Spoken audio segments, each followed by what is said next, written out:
of that starts by thinking, by rumination, by turning over ideas, and by letting wrong ideas infect our minds. That's where Christians are working. That's where Christians are developing their character, and that's where works start. And in 2 Corinthians 10 and verse 5, declaring war on sin, removing the sources of temptation, and bringing every thought, the thoughts, captive in obedience to Christ. It's not bringing your eyes in obedience to Christ. That was the Old Testament. Or bringing your hands so that they don't kill into obedience.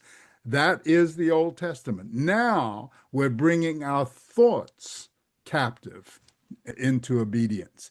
This is what Christ is talking about in Matthew 5, 6, and 7 here. This is the essence of Christianity, the essence of spirituality that we should be working on. Yes. And sometimes, well, it's not sometimes, but you have to realize that when you're walking with Christ, there's some things that you cannot do. There are some do nots, and it just depends on the person. So if you're having issues with thoughts of lust and adultery and looking at things, you might not need to get on the internet and stroll and look at certain things. You might have to block some things. You might have to, sometimes I hear people taking a fast from Instagram because Instagram got a lot of pictures on there. You have to do that sometimes just to get control of your mind and thoughts and get back on the right track. So it's okay to have some do nots that you can't do, but just realize why you can't do those things and make a change. And that helps be led by the Spirit more. Absolutely. So with all this put together, we're looking at that process of being redeemed by faith, coupled with the works of righteousness. Jesus' death and the resurrection provided the basis for humanity's justification and redemption, allowing people to be reconciled. That means be clean, pure, and holy with God through faith. That's what we're talking about, going from that good moral human to righteousness, being righteous.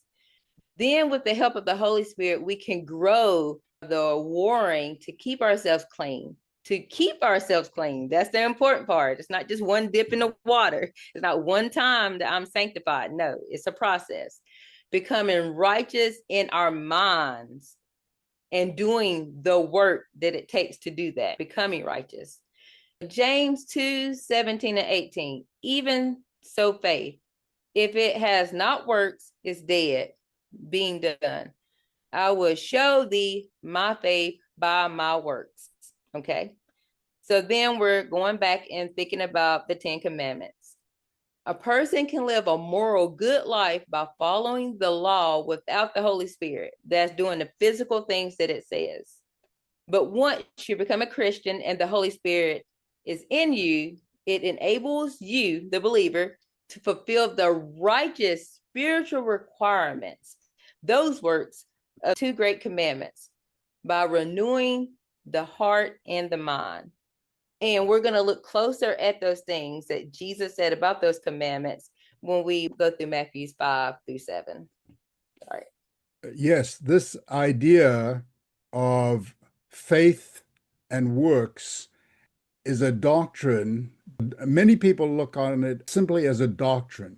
Faith without works, and faith and works, faith all works. How do these two things fit together? And it's just a doctrine.